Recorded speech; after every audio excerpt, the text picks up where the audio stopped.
You've been listing everything, your products are online and your assortment is e-com ready, but you're missing out on huge amounts of revenue if you don't add the rocket fuel for growth. And we're going to talk about this in this video, so stay tuned.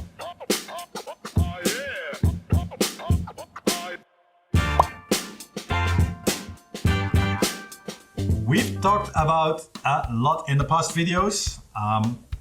You're pretty much good to go. You've got your systems lined up, research is done, product listings optimized and everything. Now it's time for the rocket fuel to really accelerate your sales on these marketplaces. Ruben, tell me more about this fuel. Skyrocket your sales. Skyrocket your sales. Basically, you've been set up. Yeah, well, you said it. You set up everything. You have a plan for approach. You know how to win. You know where to win. You know how to achieve it organically. Yeah. To do it without even doing any other market efforts or marketing efforts. Yeah. Just basically by having the basics right, pricing, assortment. You know the demand is in the market. Yeah. But then you have your competition. And your competition in certain branches and in certain markets and assortments is quite heavy. So how do you stand out of the rest? You can easily do that, right? Well. You can easily do that yeah. by setting up and making use of your paid, owned and earned marketing mix. Yeah. That's where we come into play, of course. We have a bunch of really smart colleagues in the company who do nothing else each and every day than setting in those media marketing campaigns on platform, off platform, even outside, even TV, radio, those kind of campaigns. Yeah. But for now, let's focus on the e-com part of it. So really having it run on the platforms and on, for example, Google. So what we basically do is we set up and run your acquisition strategy. So we really make sure that there's traffic being led into your product detail pages, your brand pages on those platforms. So for example, what we also do is in the earlier stages, we have optimized, or you have optimized your content based upon our advices. You've optimized your content, so you know exactly what keywords should be used in order for your consumers to find your product. Yeah. Well, those exact same keywords and those exact same strategy, we use that for this paid media or paid marketing, basically. So what we do is we use sponsored ads, but we also use coupon codes, for example, to give a discount on a certain period. We use those lighting deals on Amazon, for example, to really gain traction, to really gain momentum on your product. We make sure of this, we make use and we make sure that you have a solid marketing plan and media planning, which is basically aimed at doing the highest conversion at the lowest price. Yeah. So we really go for a low or a low ACOS or a high ROAS. Yeah, how do you want to call it? Yeah. So you mentioned paid, owned, and earned. Yes. Just for the definitions, what do you see as paid then? So your paid is basically CPC, cost per click. Yeah. So that's your acquisition strategy.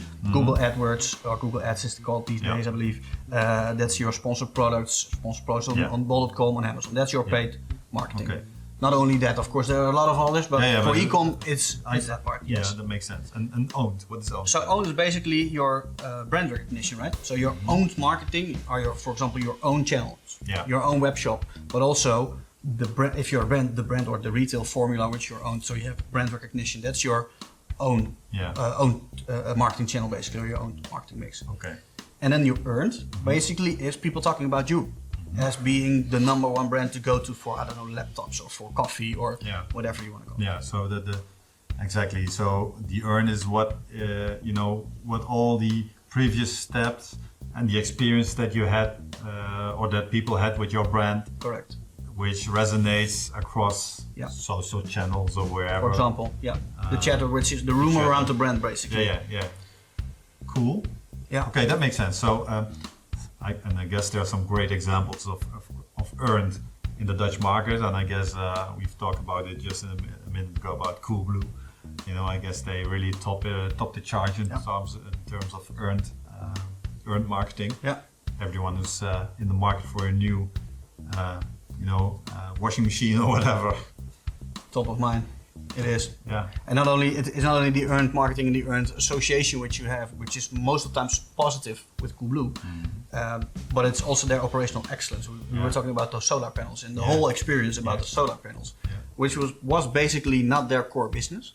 Now is part of their core business, and they are doing it very well. And something which you can only achieve if your earned media or your earned marketing is on par, because then people have a positive association with your brand. Yeah, and operational excellence is also about understanding the impact that these consumer sales will have on your operations. We talked about this in an earlier video, and I also mentioned this white paper where a couple of highlights are available.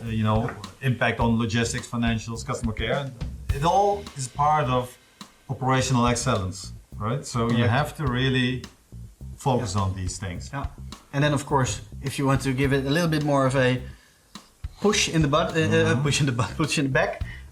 You can do that, of course, by your paid media. And the interesting thing is, the most, not only the most interesting, but one of the most vital parts is to make sure that you have a consistent marketing experience across all those channels. So we are talking about now on-platform channels, but of course we also do the marketing for those off-channel platforms for your own marketing channels, for your own web shop, for example, but also, for example, on Instagram, Facebook, your YouTube pre-rolls, video marketing, just to gain room around the brand, so people will have you top of mind and that they will search for you, whether it's on the platform if they have a buying need, or whether it's if they are in the purchasing decision or in the even thinking about a certain product, that your brand is top of mind. So that's basically the complete package. Have you seen brands do paid marketing, CPC campaigns that lead to a marketplace instead of their own web shop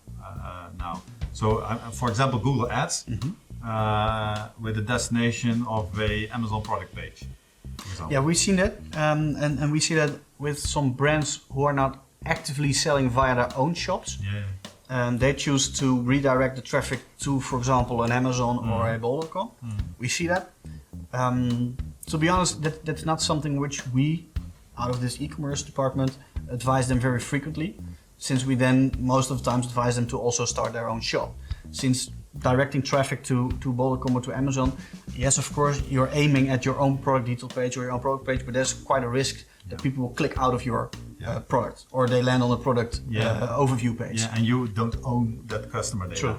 Right? True, yeah. That's a very, very important thing which you touch upon. Yeah. That's also one of the things which we say, own and earn first-party data as much as possible. Yeah. Especially since the cookie era is getting behind us, of course. Yeah. It's very important to have this first-party data in your systems, so you really own that data. Yeah, what maybe a bit of deviation from the topic, but what we've seen also is people selling on marketplaces and then somehow still, trying to get that customer data by, for example, adding something to the delivery, something that is more brand recognition, and it's not necessarily a coupon code, which most marketplaces are not that keen about, if you're adding one, but maybe, I don't know, packaging that is completely branded. Yeah. So to get people to think about your brand instead of the place where they bought it.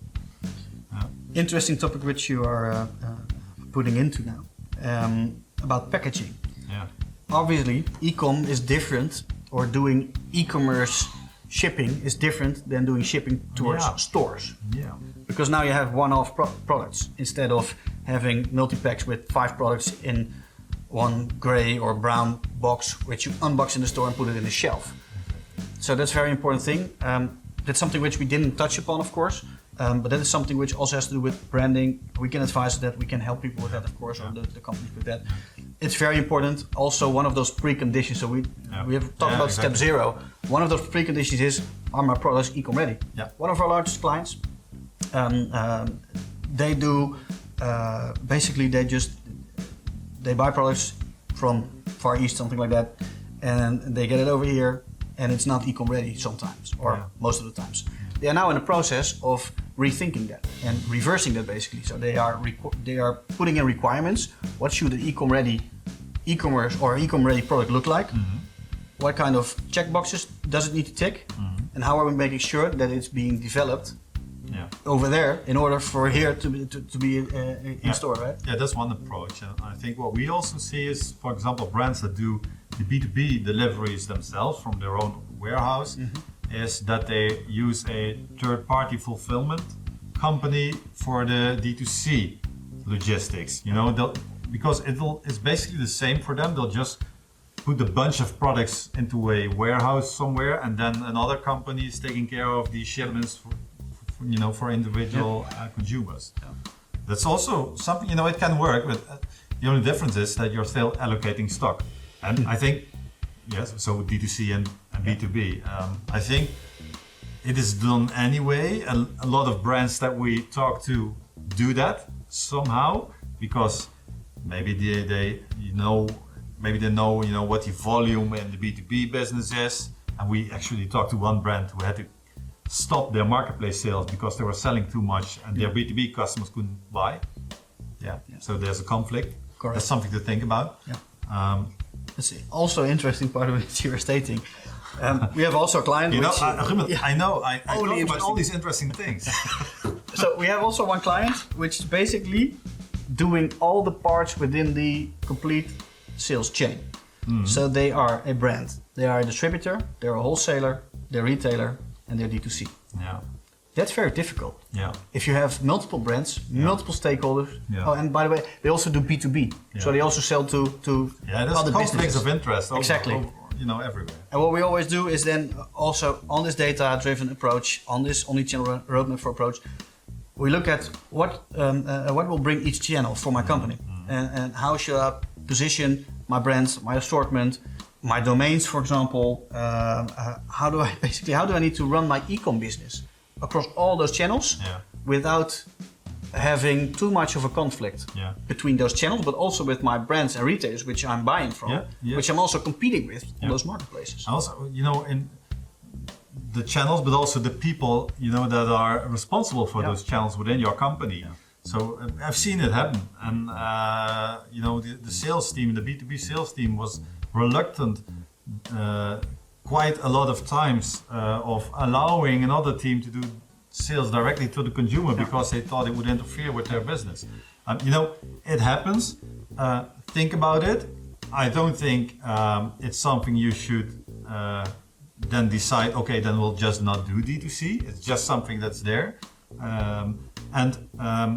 We've been deviating quite a bit from marketing, but it is all connected, right? So these conflicts, they grow bigger if you don't talk about it and decide something on it, when you're adding that rocket fuel and promoting products and generating more sales. You don't want conflicts to get out of hand because you haven't thought of it, in the early steps. Yeah, totally agree.